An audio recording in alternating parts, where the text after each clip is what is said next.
So I'm just going to share a little bit about Northeast Wilderness Trust. We are a land trust. That means we protect land permanently, either by owning it or through conservation easements. And our specific way of protecting land is by making sure that those forests are going to be forever wild, which means they will not be managed by people.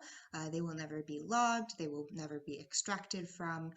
There are places where nature gets to call the shots and people get to visit as witnesses full of wonder. And we've had some aspects talking about the more technical and biological parts of wilderness. And tonight we're going to celebrate the spirit of wilderness and what it offers the human spirit, and also what that dialogue can be between people and place.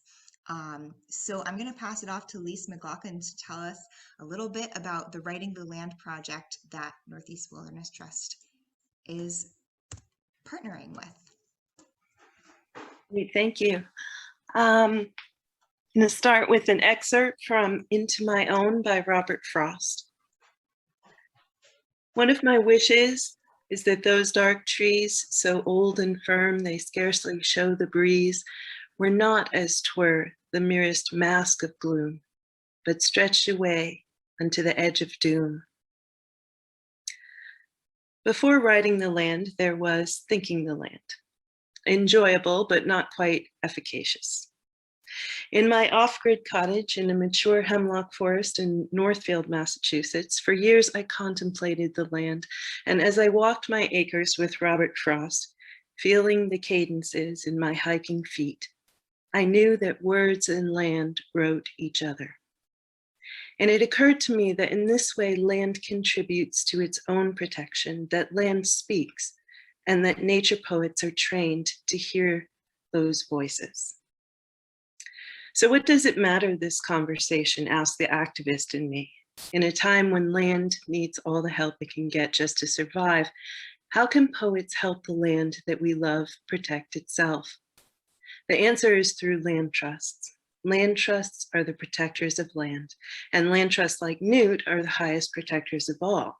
Land here is allowed to pursue its own life. The wilderness, the will of the land, reigns here.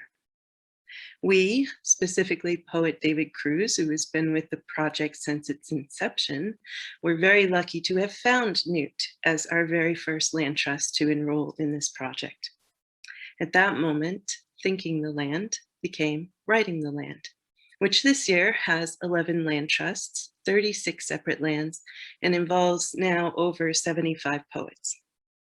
I am so grateful to Sophie Veltrop for hearing the voices that surround her and for her faith in our poets to hear them and write them too.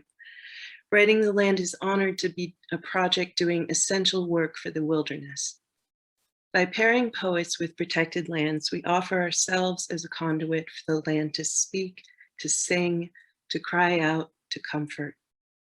Each land trust has a chapter in the upcoming anthology, which will be offered for sale in December through the land trusts to benefit the work they do.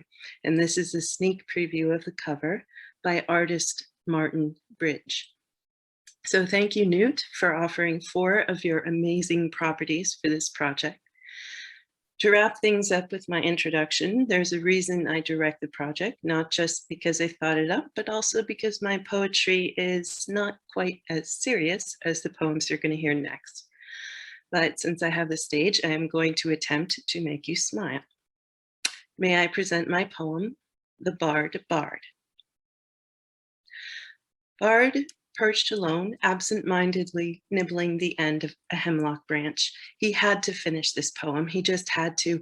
The love of his life, the short, passionate, striped beauty 2 oaks over to the north, had captured his feathered heart. If only he could woo, woo, woo her onto his branch. He was stuck at the end of the first line. Who cooks for stew? Lou, Sue, he had it. It was who cooks for, but at that moment, Hank, the husky owl in the lightning-struck pine, sung out, and Bard went back to his hole sadly alone to compose another night song. He'd get it soon. He'd get it down soon, y'all. Thank you. And now may I present the real poets of Writing the Land.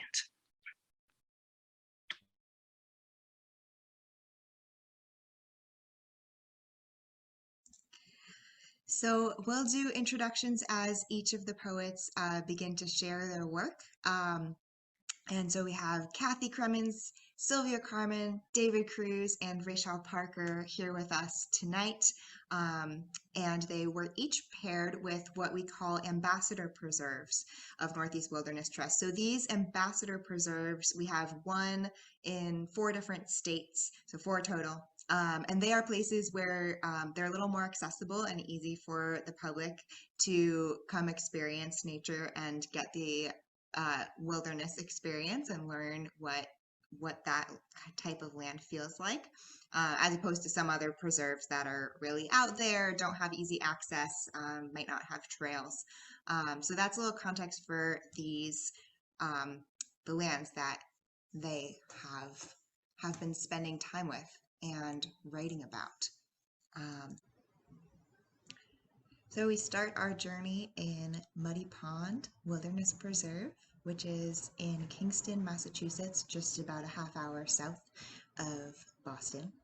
This region of southeastern Massachusetts is the northern reaches of the Atlantic pine barrens, and it is the homeland of the Wampanoag people.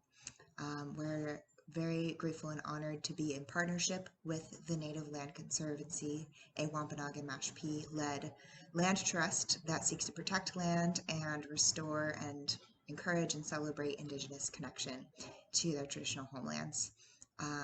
They are also connected to Muddy Pond Wilderness Preserve, and we just published a blog post about the ways that they will soon have legal land rights to this preserve.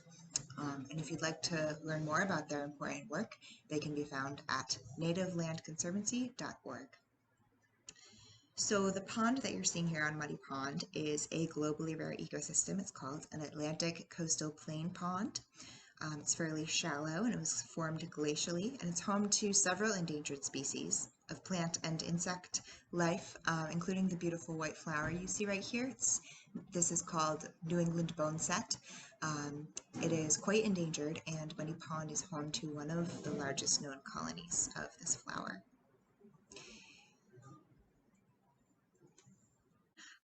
So truly a special place, and we are so delighted to hear from Kathy, her words inspired by the land. So just to introduce Kathy, Kathy Cremens is a retired public school teacher and coach, adjunct professor, poet, and author. She is the author of The Ethics of Reading, The Broken Beauties of Toni Morrison, Arundhati Roy, and Nawal El-Sawadi, and is an essay contributor to Too Smart to Be Sentimental, Contemporary Irish American Women Writers. Welcome, Kathy. So happy to be here. I want to, before I talk quickly about Muddy Pond and then get to the poems, I wanted to do a few shout outs, certainly to Lise and David for the vision and the execution of this. It has been, I'm so grateful to have had this opportunity, and especially as you know, we're all moving out of some isolation and quarantine to be able to spend time in this amazing place, Muddy Pond. I want to thank Northeast Wilderness Trust certainly for all of the work that you've done and the work that you're doing. And I want to especially thank Sophie. I've been become very involved in this. This was not a plan in my past year, and it's become one of my passions to be connected to this reading series, and you've done just a fantastic job, and I'm happy to be a part of this finale. And I'm delighted and honored to read with Rachelle and Sylvia and David, and the friendships that have developed out of this. And David and I have been longtime colleagues and friends, so it's a joy to be here. Quickly about Muddy Pond and how I came to be connected with them. There's kind of this both personal and historical and romantic connection. My best friend from high school here in New Jersey, I'm a Jersey girl, went to college in this area of Massachusetts, moved to Plymouth, and is exactly 4.5 minutes away from Muddy Pond. So it became a great opportunity for me to go visit and also have a place to stay, so that I could go and visit Muddy Pond a few times, and not only write poems, but also I have over 200 photographs and video now of Muddy Pond, and I'm not even done going back to it. So that was a great connection. Certainly, this connection of the Pine Barrens, you know, the southern part of the Pine Barrens is so important to New Jersey in so many ways. And now that it's no longer, you know, contiguous, and it's been broken up, but to be able to spend time in the northern part of the Pine Barrens, I think it really speaks to the connections that nature brings, that we're looking for in so many ways. There's also the historical. I'm very much interested in certainly history and lands, and you know, thinking a lot about Adrienne Rich's notes on the politics of location as I was writing the poems that I did. And you know, this idea of you know, falling in love. You know, I feel like Muddy Pond and I are establishing this relationship, and you know, falling in love and rising in love together. I hope that comes across in the poems that I'll now share with you. Okay, so I'm going to try and do this without losing track of everything here. Okay, there we go. I usually read from paper, so I'm attempting to read here from the screen, and I think it may work. Okay. The first poem is titled "Pine Barrens Plain Song." Will they know us, Muddy Pond? Will the sky see our dance? Pale reddish pine needles nestle in late winter hardness. Okay, and sorry that the poem just went away.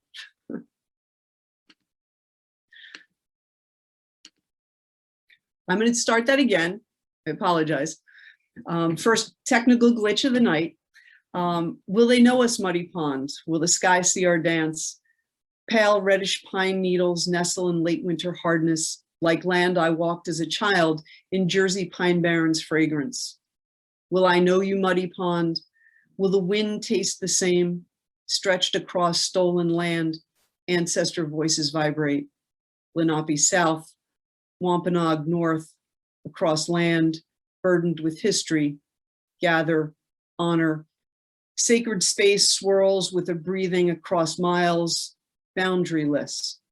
Gentian reaches, pulls me to pitch pine and oak, coastal plain pond, reclaim the sweetness. Will you know me, Muddy Pond? Will the earth hear this hymn? The next poem is called Hum a Home. And before I read this, one of the interesting things for me is when I first got to Muddy Pond and I read the board, the description, it's a beautiful description of the place and things to look for. And it described itself as an urban forest. And being a city kid, I grew up in Newark, New Jersey. It was interesting to me that even though you can hear the hum of the highway to a certain extent, I was able to completely lose that. And it really became the sound of the place, the sound of Muddy Pond. So hum a home. Much is made of late winter light, how the angle of March sun darkens the sky into azure blue. So diving into the pine forest splashes solitude reflected off Muddy Pond. On next visit, spring will perform her symphony, opening sonata accompanied by toads, frogs, insects, salamanders in vernal pools, then andante, gentle emergence, wildflowers, painted turtles. But for today, Long shadows of winter are my companions. The sound of my boots on fallen needles, pine cones, rocks, mud, oak leaves under stubborn snow. The pond glimmer stops me, frozen with stillness. Then the beating of my heart, rhythm of my breath. When you hear the quiet, don't fill it with words or noise. Let the geese call and the wind answer. Gather the notes inside where silent nature hums a home.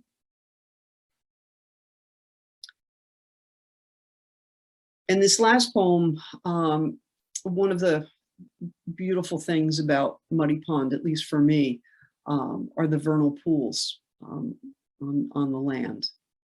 And this poem is called Night Pools. Why am I always so excited with anticipation of that first time? First look, lingering, and the first touch, drawing nearer to the moisture and the sound of my own breath. Seeing and listening with attention has taken me lifetimes, too long. But you lead me through the woods deliberately, quietly guiding me deeper into the dark, closer to the peepers and tree frogs, vernal pool after vernal pool. Why do I seem to be stuck or lost, hesitating before entering the woods? No light, no compass, no desire. A pattern of repetitive gestures, a dullness of intuition, a blundering and fumbling of a creative ache. I hear you exhale and whisper what might be my name as you reach into the net. The spotted salamander struggles, but only momentarily, and settles with a firm grip onto your thumb. I open my hands to you, and a shiver ripples through me. I want that first moment over and over again, knowing what I know now, how to touch more lightly, slowly, sighing at your mysterious, magnificent form, holding you tenderly, gently, in awe. Thank you. Thank you very much. Thank you so much, Kathy. I put a note in the chat, but I didn't voice this before that folks can feel free to write down your praise, reactions, exclamation points in the chat. What a praise song and what a reflection on your relationship. There was both the place there and you there, and then something in between as well. So now we're going to pick up our feet from Massachusetts and hop over a couple borders over to New York into the Adirondacks. So here our ambassador preserve is called Eagle Mountain Wilderness Preserve. This place was protected just a couple years ago. It's a little over 2,000 acres, and it's got one of the most significant parts of it is its incredible diversity of wetlands. As you can see, some ponds here on the land. It also is home to cliffs where peregrine falcons rely on that place for nesting and raising their young. So just an incredible amount of diversity there. And it's my pleasure to introduce to you Sylvia Carman, who will be sharing her poems from her visits to Eagle Mountain. Sylvia is a writer in the Northern Adirondacks with roots in Central Maryland. Her work has appeared in literary journals such as Delmarva Review and Blue Line. And she recently completed her first novel, Ghosts of Vienna, and is working on her next book. Welcome, Sylvia.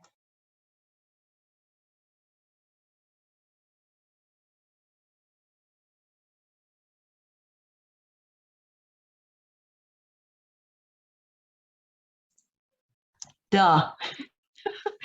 Yay. All right. Thank you, Sophie and Northeast Wilderness Trust for inviting me here tonight to read. I am so honored to be reading with Kathy and David and Rachelle. And I've really, Northeast Wilderness Trust does amazing work. And I'm really happy that we can be a part of this. As you mentioned, is in the Adirondacks. It's in the northern foothills of the Adirondacks. It's geologically a pretty young mountain range, barely 5 to 10 million years old.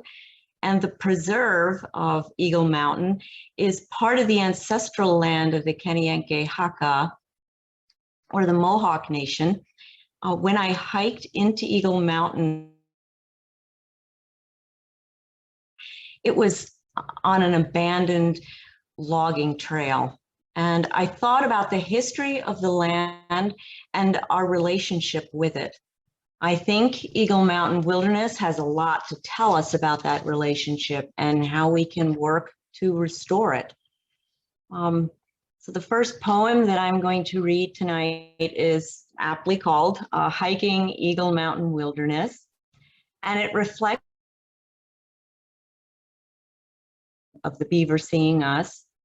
At the time, I was reading Robin Wall Kimmerer's book, Braiding Sweetgrass, and I have been very much moved by what she calls the grammar of intimacy. And as I understand it, it reflects a worldview that holds all in the natural world, both human and other than human. So the poem includes an epigraph of a quote from Dr. Kimmerer's book. And it goes, imagine walking through a richly inhabited world of birch people, bear people, rock people. Hiking Eagle Mountain Wilderness. By what name do the trees know us? They speak in balsam scents. Their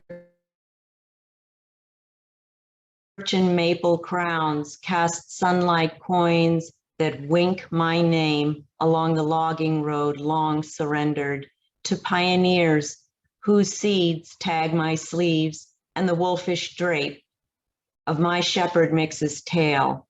They mark us, chance in motion, and settle on a giant's fist of till near a pond with toe, le castor d'Albiba, Castor canadensis, whose gaze returns our marvel before he turns to ripples.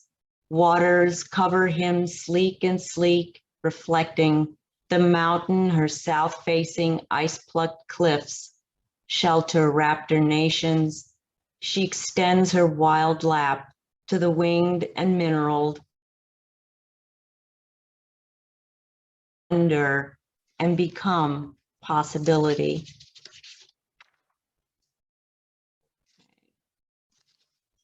So the next poem that I have tonight is called Her Elder Self as Northern Wilderness. And when I wrote it, I was thinking about how the rich terrain shapes us and those who have grown up. It's helpful for me to mention that since you are not reading the poem and you're hearing it, I probably should mention that toward the end of the poem, you will hear a word that sounds like nice, but it's spelled Gneiss. And of course, it refers to a type of metamorphic rock.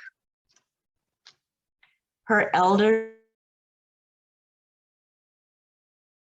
speaks ramble, granite and boreal Haduranda, formed of faults, tectonic shove, and glacial buffed, burnish born. Hush, there moss beds her Krumholtz limbs. She breathes heath, rare as Rose Bay, and brave as faith, yet hip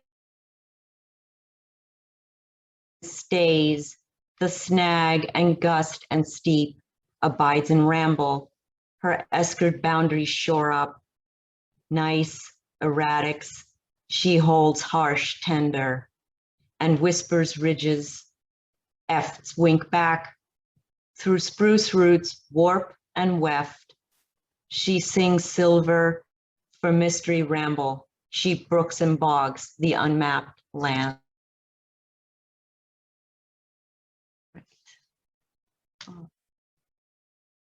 So This last poem was published in Blue Line magazine, and the setting is Pettigrew Brook, and it's about 20 miles west of Eagle Mountain, and it's just as magical. The poem, Sylvia, yes. before you read that poem, the audio is still skipping just a little bit. We're getting most of your poem, but there's just a couple words. So I wonder if perhaps if you turn off your video, though I hate to miss seeing you read it, if that might get us all the words possibly. Absolutely. So the poem is called Nostalgia for the Moment. It explores the experience that the Portuguese call saudade. Nostalgia, often about something that never happened, but it can also involve a longing for someone or something when you're actually with that person or in that place. Nostalgia for the moment. Crossing at the shallows, I stop mid-rill in the sudden sense that I am missing this now, this ground. The brook runs on task, washing white the bones of a fallen pine, and longing meets me in the flow, pins me where I stand. I want to be back where I am. The brook trills on, while I wish for here, the way of burning fractal, faces of autumn fern, cast their stores of summer sun, pool in my tracks, dug in like bear scat, nothing remains. Morning without ending blessing, these riffles set my shadow to dancing. Thank you very much. Thank you, Sylvia. Just beautiful. You really bring the land alive, not only in its many characters of the plants and animals there, but I also felt this sense of the landscape itself as a larger entity and character as well. Just beautiful. So from the Adirondacks, we will hop over to Maine, to the Alder Stream Wilderness Preserve, which is in central Maine. This preserve spans a little over 7,000 acres, and we're actually working to add another 200 acres to it right now, which is exciting. The land sits just next to the Piscataquis River. It includes extensive wetlands, which are part of one of the largest and most intact wetland systems in the northern forest. And this land rests on the homelands of the Passamaquoddy tribe, and I believe the Penobscot tribe as well. So we've got David Cruz here with us tonight to share with us some words from Alder Stream. So thank you, Sophie and Northeast Wilderness Trust. This spring speaker series has been really wonderful. And to be here tonight with Rachelle and Kathy and Sylvia, friends, wonderful poets, it's really an honor. And then I just want to say a dear thank you to Lise McLaughlin and this Writing the Land project, which has just been so inspiring. And you know, there's some real vision to it, and I hope it has a long future, and it looks that way.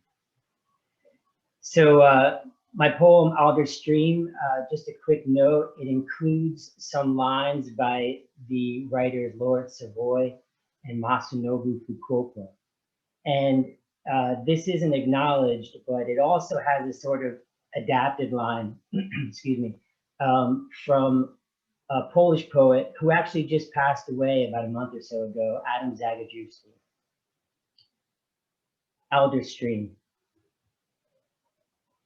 The colors are turning here in the most heavily logged state of the nation's history. Stretches of I-95 go without trees. I look at the road atlas and see highways that network northward, boughs and branches, paper birch, gray birch, black birch. In the distance, big mountains loom where the AT nears the end of its 2,000-mile pilgrimage. Here in the Maine woods, Abenaki ancestral lands, American beech, balsam fir, white cedar. How and why do we know what we know? Some say this land contains the largest grove of wild reproducing American chestnuts, sits at the farthest northern reaches of chestnut habitat, here at the ecotone. How light can I make myself? Stepping through leaves, spiked burrs rest just underfoot, some dried and brown, some open, some still green, encasing delicate seed.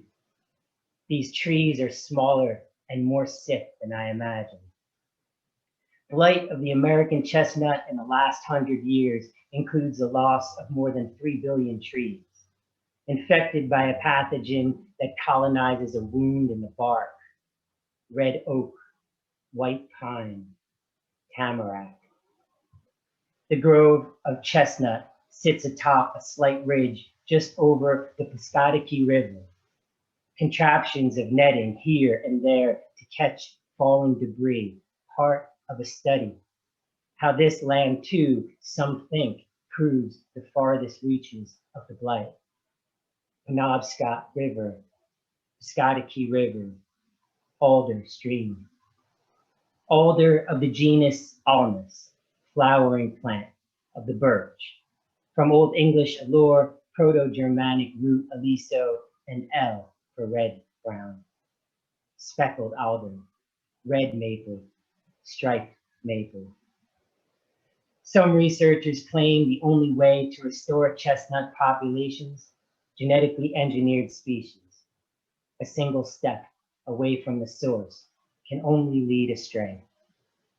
Up close and without vista, the woods look imperfect. Broken branches, fallen and rotting trees, half-open burrs, and fresh scat pressed and smeared on a rock. How I am drawn to fields of seeding milkweed, their pods opening to soft, silky, star-like filaments, the coma lifting into wind. Oh, teach me to love the mutilated world. Scientists say it is not uncommon in evolutionary history for a species to give another species a gene. When a genetically engineered father tree is planted near a wild mother, half the chestnut yield will carry a blight-tolerant trait. At what point will the wild chestnut tree be gone? Quaking aspen, American elm, black ash. So it is told that a squirrel once could travel Georgia to Maine on only the branches of chestnut trees. Castanea dentata, American chestnut. My steps bushwhacking here are delicate, for these chestnut trees are not big. Leaves now quite familiar, elongated, serrated, still very green. I see them everywhere, scattered about the dense forest, illumined in pockets of sunlight. What if I did not know to maneuver the birds? What living creatures does each step press into the earth?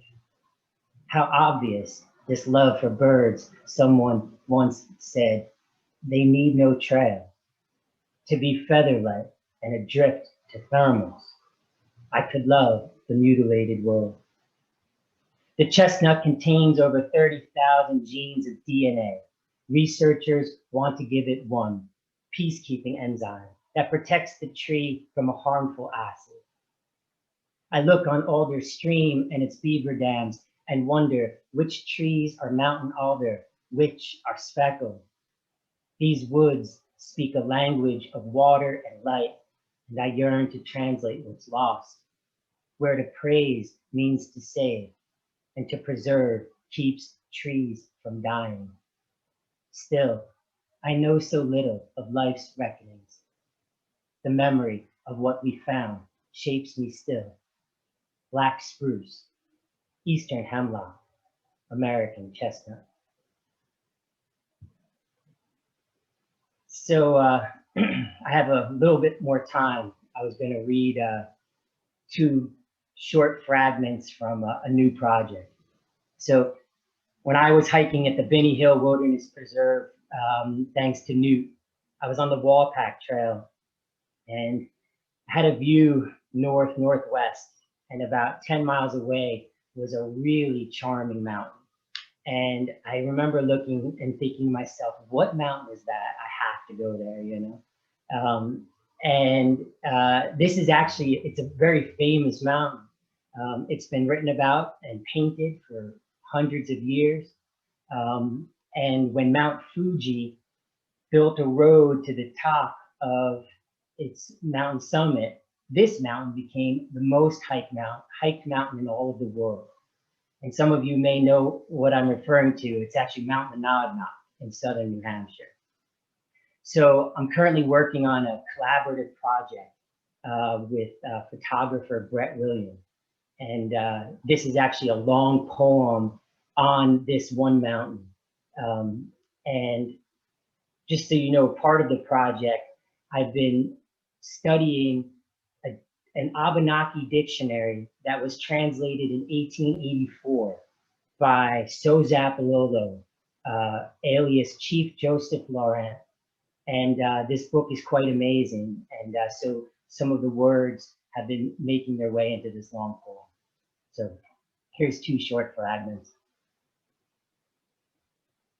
Words like rocks in Abenaki say Kisos, sun, moon, and month together. Kezalomsen, both the wind and how it blows. The night, a place of here and there-ness. Pagusa, moonlight, the many sounds of water. And here's one final fragment. Thank you very much for listening. I am no map maker, and this warbler song I cannot place to name. It has been a year since I heard him sing. What care can I give his solitude? Little messenger, untranslatable. Make me silent as the page, aperture of light. For the bedrock sees us, hears us, fills fissure with earth, sheep wool, microscopic life. Thank you very much.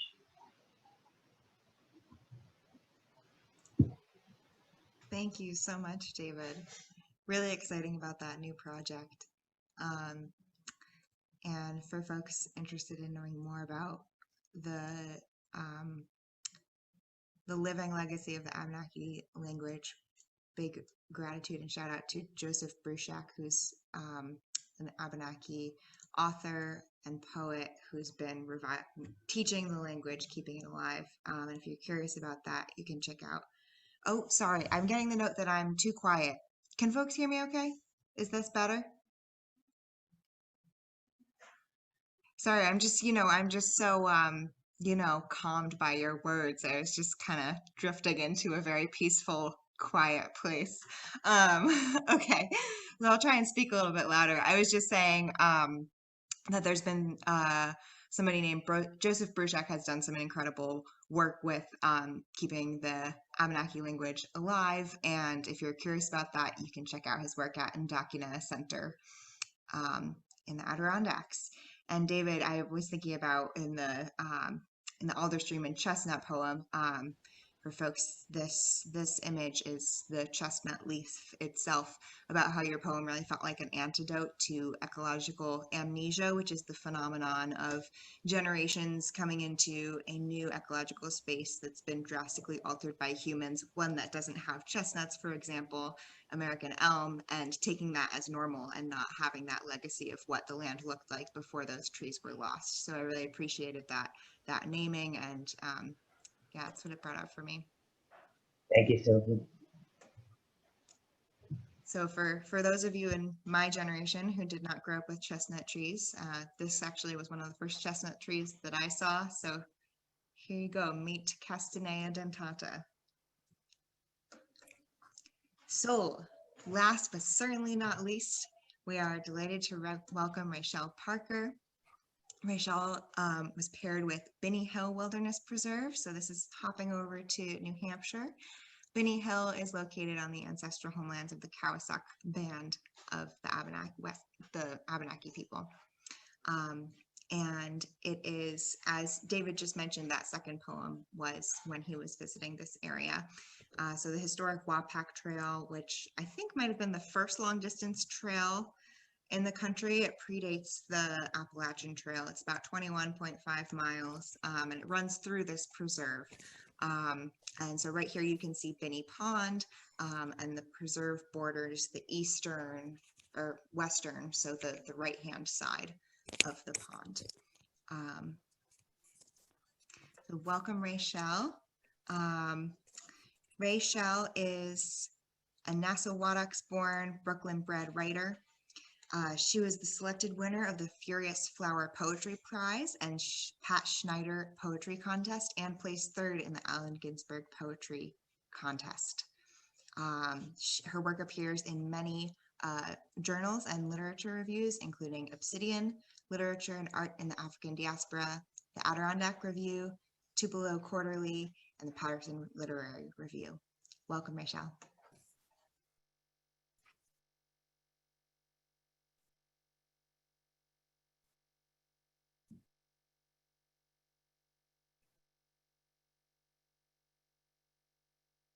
Sorry, do I need to stop my video? Oh, no, you don't. We'd love to have your video on if you'd like. Okay. Hello, everyone. It's a pleasure for me to be here this evening with these poets. I would like to share that the reason why I chose Binney Hill was because of the pond that they had. And I was hoping it would be a beacon and be inspiring, in thinking that it was a beacon for my ancestors that may have been trying to manage their freedom by traveling north and through these different wildernesses. So that's, I haven't had the pleasure, as David and Sylvia and Kathy have, of being there, and it's very inspiring to hear their work, so I can't wait to get there. So I'll start out with a couple of poems.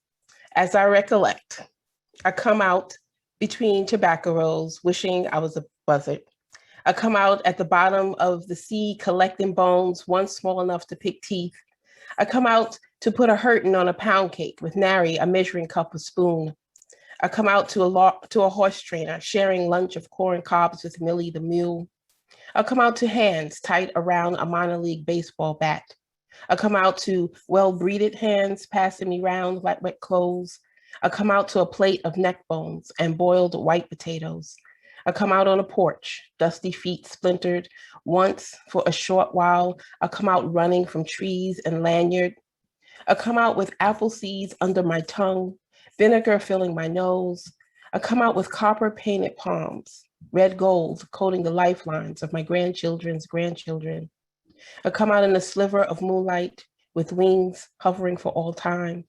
Before I ever come out, I was an etching of the first tongue spoken.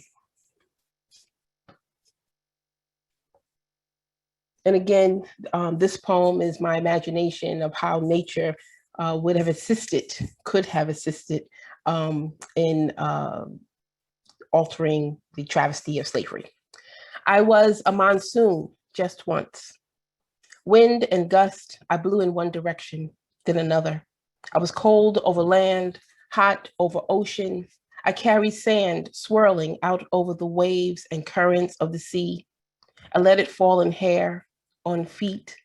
Grains fell aboard a ship's floor for catching blood let by letter tips, or bits of gruel turned chunks when spewed and dribbled. Next, the rain, a downpour over iron-linked mahogany ankles, wept through keyholes, wept through lashes batting drops, wept through tiny bodies too far from their mamas. Those poor souls, crying and shivering, clung to one another, their hands spread over each other's back, the way they remember when just back from picking calabash, the finest for grandmothers to chop and make a soup, chew the seed as it simmered over a stick and leaf fire. Soaked, their cotton shifts stuck to girl buds and patch. Should I have drowned these daughters, young thighs tinged pink, bite marks in the fat of their hands, mouths torn at the corners? I wondered if the heat and dust of the dry season would rid the girls of the snake in their bellies, from sickness of yellow fever and the handfuls of dung used to patch woven grasses for covering from the deluge. I tried to cause confusion. I reversed. I was hot over land, cold over ocean. The marsh reeds stood gorged, blades rounded until all the moisture was from the earth, the last bit drunk from by a mosquito. Red clay cracked and crumbled underfoot of oxen, boots, bared feet. Pieces of leftover stalks jammed between lips, cracked and split, to push the tongue to ripple into action against the wasting away.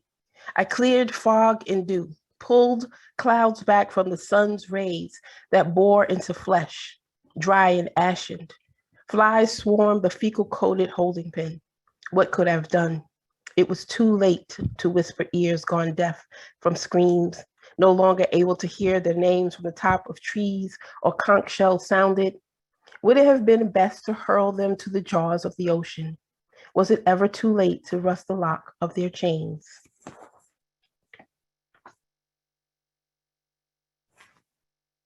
Dancing on beat. Having rhythm is the only way to remember where home is. The pounding of wildebeest, the clacking of calabash for a stew, cooked in a cauldron on open flame. Without the beat of my mother's land, I would forget. I would wither and lay piled high in a heap of skin, bones bent under the weight of what I've come to do. Calves stretched and knotted with grief and sorrow. The rumble of the coast lit by red gold calls in the twilight of morn. The tight-skinned djembe responds. A wave of thumps tap my shoulders and my toes, moving in the mist of Angola seeds, leaves between my teeth. I am in a hull, ready to sprout again. So before I finish with my last poem, I just want to thank Lise and David for this project. It's very amazing to be able to put the land first and foremost, and to pair it with poets and poetry would make a wonderful pair to get out in the world on how important these lands are to save.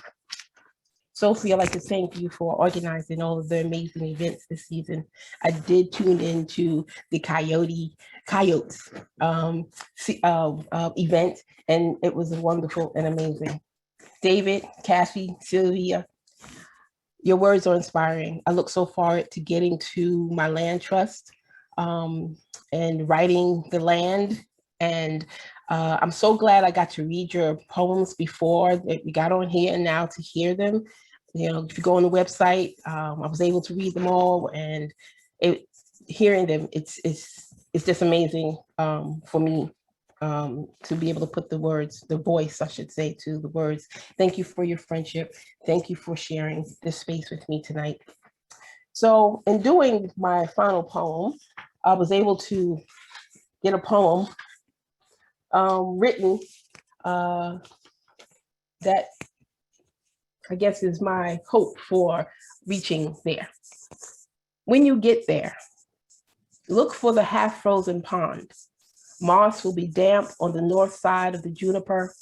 Birds and otters and snakes seeing your arrival, chirping, splashing, slithering. Stems and twigs in their mouths to build a dam.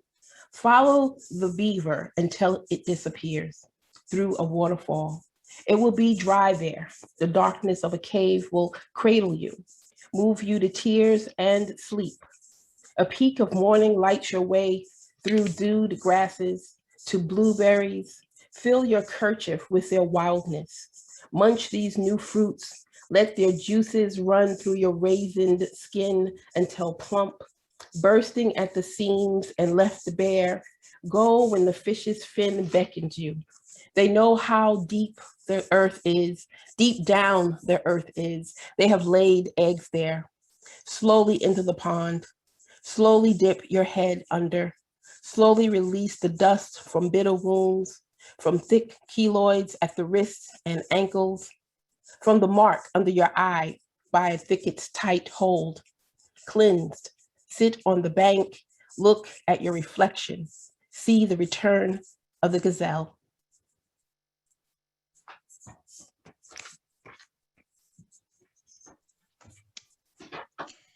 Thank you so much, Rachelle. Thank you, guys. I really just the story, the way that through land, these many stories of our ancestors are held and are experienced and are remembered, and then how you bring that to life so poignantly, and then also have that imagination of new paths forward and reconnecting with ourselves. It's just really moving. I want to offer a big round of applause to all of you. Thank you for sharing your words, your wisdom, and the lands with us tonight. I did post in the chat for the audience, many of the poems read here tonight can be found at Writing the Land's website, www.writingtheland.org. And some of them will be posted there soon. I'll be following up with an email with more so you can connect with the authors and stay connected to Northeast Wilderness Trust and Writing the Land. We're really glad to have you here and hope we can stay connected into the future. So from all of us to you, thank you. May the land continue to be with you and take good care. Have a wonderful evening.